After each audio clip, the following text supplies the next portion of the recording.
अस्सलाम वालेकुम। GK spring के मोअज़्ज़ज़ दोस्तों, आज हम एक ऐसी इल्मी शख्सियत के बारे में बात करेंगे जो किसी तारुफ की मोहताज नहीं, बल्कि 20वीं सदी का एक मशहूर शायर, मुसन्नफ़, कानूनदान, सियासतदान और तहरीक पाकिस्तान का एक अहम तरीन रुकन समझा जाता है।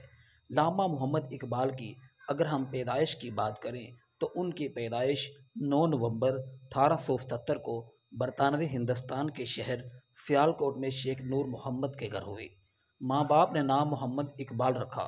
मुख्तलिफ तारीख दानों के माबैन अलामा की तारीख़ वलादत पर कुछ इख्तलाफात हैं, लेकिन हुकूमत पाकिस्तान सरकारी सतह पर 9 नवंबर 1877 को ही इकबाल की तारीख़ पैदाइश तस्लीम करती है।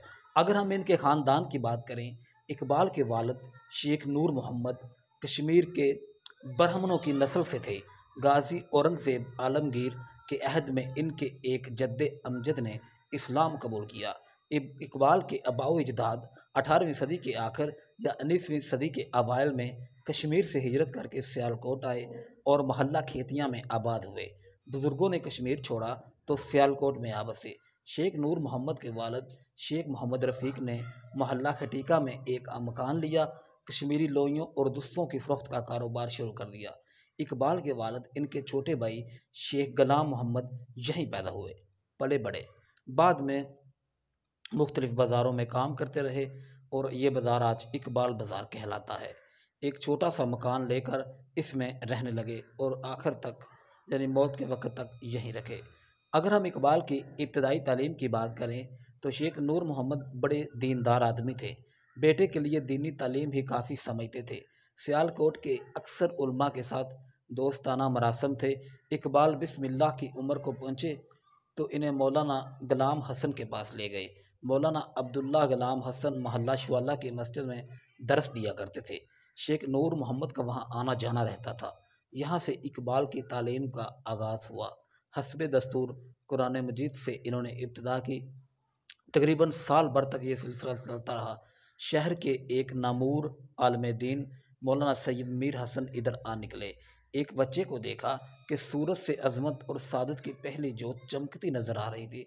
पूछा किसका बच्चा है? मालूम हुआ शेख नूर का बच्चा है। दोनों आपस में करीबी वाकिफ थे। मौलाना ने जोर देकर समझाया, अपने बेटे को मदरसे तक महदूद न रखो, इसके लिए जदीद तालीम भी बहुत ज़रूरी है। इन्होंने खास ज़ाहिर की कि इकबाल को इनकी तरबियत में दिया जाए। कुछ दिन तक तो शेख नूर मोहम्मद को पसो पेश रहा, मगर जब दूसरों से इसरार बढ़ता चला गया तो इकबाल को मीर हसन के सुपुर्द। लिहाजा इकबाल उनकी तरबियत में तालीम हासिल करते रहे और अच्छे नंबरों में मैट्रिक का इम्तिहान पास किया और तमगा और वजीफ़ा भी हासिल किया। उसके बाद स्कॉच मिशन स्कूल में इंटरमीडिएट की क्लासें भी शुरू हो चुकी थी। लिहाजा इकबाल को एफ़ए के लिए कहीं और नहीं जाना पड़ा। वहीं रहे। ये वो ज़माना है जब इनकी शायरी का बाकायदा आगाज़ होता है। यूँ तो शेर व शायरी से इनकी मुनासबत बचपन ही से ज़ाहिर होती है। कभी कभी खुद भी शेर मौजू कर लिया करते थे, मगर इस बारे में इतने संजीदा ना थे। ना कभी किसी को सुनाते थे, ना महफूज रखते थे। लिखते और फाड़ कर फेंक देते। लेकिन अब शेर गोई इनके लिए फ़कत एक मशगला ना रही, बल्कि रूह का तकाज़ा बन चुकी थी। इस वक्त पूरा बरसगीर दाग के नाम से गूंज रहा था, ख़ुसूसन उर्दू ज़बान पर इनकी मौजज़ाना गिरफ्त की वजह से। तो इसी तरह इकबाल ने भी दाग की शागिर्दी अख्तियार की, मगर ये इस्लाह का सिलसिला ज़्यादा देर जारी न रह सका। दाग जगत उस्ताद थे। मुतहदा हिंदुस्तान में उर्दू शायरी के जितने भी रूप थे, इनकी तराश खराश में दाग का कलम सबसे आगे था। लेकिन ये रंग उनके लिए भी नया था। गो इस वक्त तक इकबाल के कलाम की इम्तियाज़ी खसूसियत ज़ाहिर न हुई थी, मगर दाग अपनी बेमिसाल बजीरत से भांप गए कि इस हीरे को तराशा नहीं जा सकता। ये कहकर दाग को फारग कर दिया कि इस्लाह की गुंजाइश ना होने के बराबर है। अगर हम इकबाल की आला तालीम की बात करें तो 6 मई 1893 में इकबाल ने मैट्रिक का इम्तहान पास किया और 1895 में स्कॉच मिशन स्कूल से एफ़ए किया और मज़ीद तालीम के लिए लाहौर आ गए। यहाँ गवर्नमेंट कॉलेज में बीए की क्लास में दाखिला लिया और हॉस्टल में रहने लगे। अपने लिए अंग्रेज़ी फ़लसफ़ा और अरबी के मज़ामीन मुंतखब किए। अंग्रेज़ी और फ़लसफ़ा गवर्नमेंट कॉलेज में पढ़ते और अरबी ज़बान ओरिएंटल कॉलेज जाते, जहाँ मौलाना फ़ैज़ुल हसन सहानपुरी बेमिसाल उस्ताद तशरीफ़ फरमा थे। इस वक्त oriental college Lahore government college की इमारत के एक हिस्से में कायम था और दोनों कॉलेजों के दरमियान बास मज़ामीन के सिलसिले में बाहमी तावन और इश्तराक का सिलसिला जारी था। 1898 में इकबाल ने BA पास किया और MA फ़लसफ़ा में दाखिला लिया। यहाँ प्रोफेसर TW आर्नल्ड का तल्लुक़ मुयस्सर आया, जिन्होंने आगे चलकर इकबाल की इल्मी और फ़िक्री ज़िंदगी का एक हतमी रुख मुतय्यन किया। मार्च 1899 में MA का इम्तहान दिया और पंजाब भर में अव्वल आए। इस दौरान में शायरी का सिलसिला भी चलता रहा, मगर मुशायरों में न जाते थे। नवंबर 1899 की एक शाम कुछ बेतकल्लफ हम जमात इन्हें हकीमुल अमीनुद्दीन के मकान पर एक मुशायरा में खींच कर ले गए। बड़े बड़े सकाबंद असातिज़ा शागिर्द कसीर तादाद में शरीक थे। सुनने वालों का एक हजूम था। इकबाल चूँकि बिल्कुल नए थे, इसलिए इनका जो दौर था वो सबसे आखिर में रखा गया और जब इन तक बारी आई तो इन्होंने ये शेर पढ़ा, मोती समझ के शाने करीमी ने चुन लिए, मोती समझ के शाने करीमी ने चुन लिए, कतरे जो थे मेरे अर्क के अनफाल के। तो अच्छे अच्छे उस्ताद उछल पड़े, बेअख्तियार होकर दाद देने लगे। यहाँ से इकबाल की बहसीयत शायर शोहरत का आगाज़ हुआ। मशारों में बाअसरार बुलाए जाने, इस ज़माने में अंजुमन हमायत इस्लाम से ताल्लुक़ पैदा हुआ, जो आखिर तक कायम रखा और इनके लिए मिली नगमे पढ़ा करते थे। इस सारे सिलसिले के दौरान इकबाल ने अपना MA का इम्तहान भी पास कर लिया इम्तियाज़ी नंबरों के साथ, जो कि नुमाया था, और उसके बाद उन्होंने वहीं कॉलेज में पढ़ाना शुरू कर दिया। उसके बाद 25 दिसंबर 1905 को अल्लामा इकबाल ने सफ़र यूरोप के लिए कैम्ब्रिज यूनिवर्सिटी ट्रिनिटी कॉलेज में दाखिला ले लिया। चूँकि कॉलेज में रिसर्च स्कॉलर की हैसियत से लिए गए थे, इसलिए उनके लिए आम तालिब इल्मों की तरह हॉस्टल में रहने पर पाबंदी न थी। सर अब्दुल कादिर भी यहीं थे। इसी ज़माने में कैम्ब्रिज के उस्तादों में वाइट हेड, मैकटैगर्ट, वार्ड ब्राउन और निकिल्सन जैसी नादरा रोज़गार और शोहरा आफाक हस्तियाँ भी शामिल थी। मैग्रेट ट्रिनिटी कॉलेज में कांट और हेगल का फ़लसफ़ा पढ़ाते थे। खुद भी इंग्लिस्तान के बड़े फ़लसफ़ियों में गिने जाते थे, इसलिए इनका नाम बड़ा था।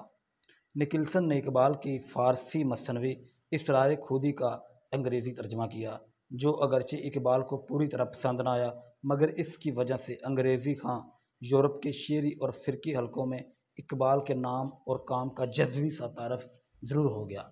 इंग्लिस्तान से आने के बाद इकबाल की मैकटैगर्ट और निकल्सन से ख़त्तो किताबत जारी रही। क़याम यूरोप के दौरान में इकबाल के दो बुनियादी ख़यालात तब्दील होने शुरू हुए। इकबाल वतनी कौमियत और वहदतुल वजूद की तरफ मेलान रखते थे। अब वो मेलान गुरेज़ में बदलने लगा।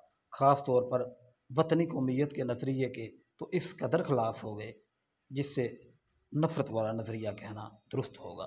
यूरोप पहुँचकर इन्हें मगरबी तहज़ीब व तमद्दन और इसकी रूह में कार फरमा मुख्तलिफ़ तसव्वुरात को बराह रास्त देखने का मौका मिला। मगरब से मरूब तो खैर वो कभी नहीं हुए, ना यूरोप जाने से पहले, वहाँ पहुँचने के बाद, बल्कि मगरब के फ़िक्री, मुआशी, सियासी और नफ्सियाती गलबे से आँखें चुराए बगैर इन्होंने आलमी तनासर में उम्मत मुसलमा के गुज़श्ता अरूज की जो कहानी है उसको समझना शुरू कर दिया। यहाँ तक कि इन पर मगरबी फ़िक्र और तहज़ीब का छुपा हुआ जो बूदापन है वह मुनकशिफ हो गया। जुलाई 1908 में वतन के लिए रवाना हुए। बम्बई से होते हुए 25 जुलाई 1908 की रात दिल्ली पहुँचे। इब्तिदा में आपने MA करने के बाद ओरिएंटल कॉलेज लाहौर में तदरीस के फ़राइज़ सर अंजाम दिए, लेकिन आपने बैरिस्ट्री को मुस्तकिल तौर पर अपनाया। वकालत के साथ साथ आप शेर व शायरी भी करते थे और सियासी तहरीकों में भरपूर अंदाज में हिस्सा लेते थे।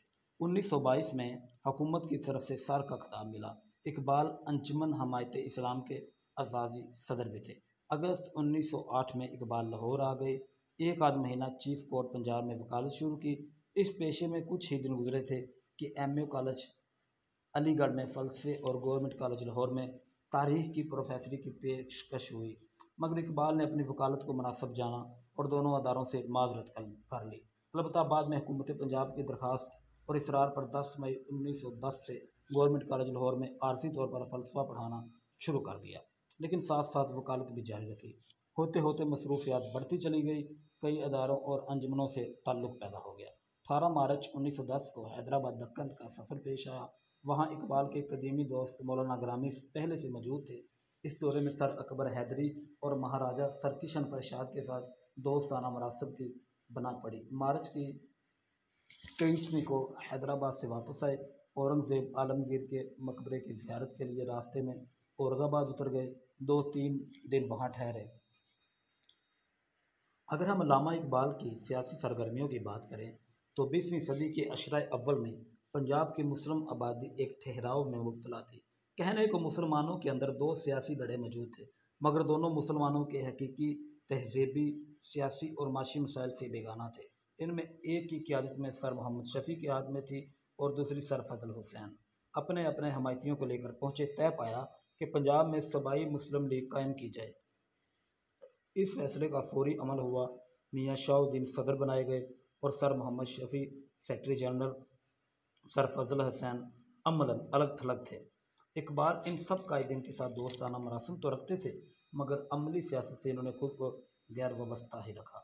1911 तक मुत्तहदा हिंदुस्तान के अक्सर मुसलमान कायदीन सर सैयद के हस्बे फरमान अंग्रेज़ी हुकूमत की वफादारी का दम भरते थे, लेकिन 1911 और 1912 के बीच के अरसे में हालात जो एक डरे पर चले जा रहे थे, अचानक पलटा खाना शुरू हो गए।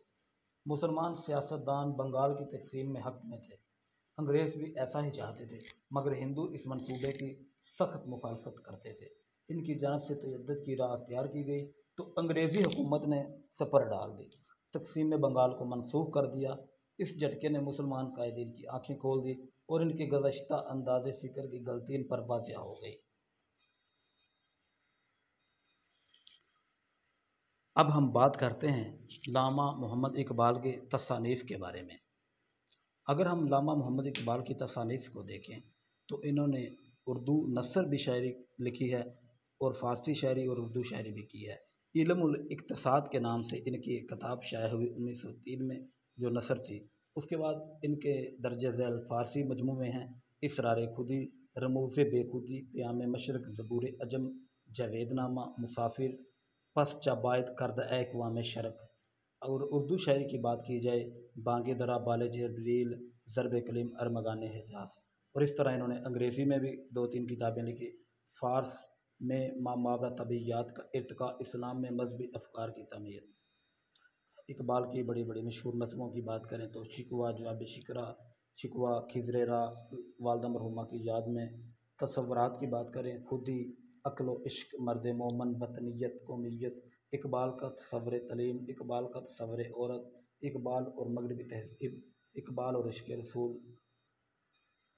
लामा मोहम्मद इकबाल 21 अप्रैल 1938 को बमुताबिक 20 सफ़र मुसफ़र 1357 को फजर के वक़्त अपने घर जावेद मंजिल में तवील अलायत के बायस खाल के हकीकी से जा मिले और इनको लाहौर में बादशाही मस्जिद के पहलू में सुपुर्द खाक किया गया।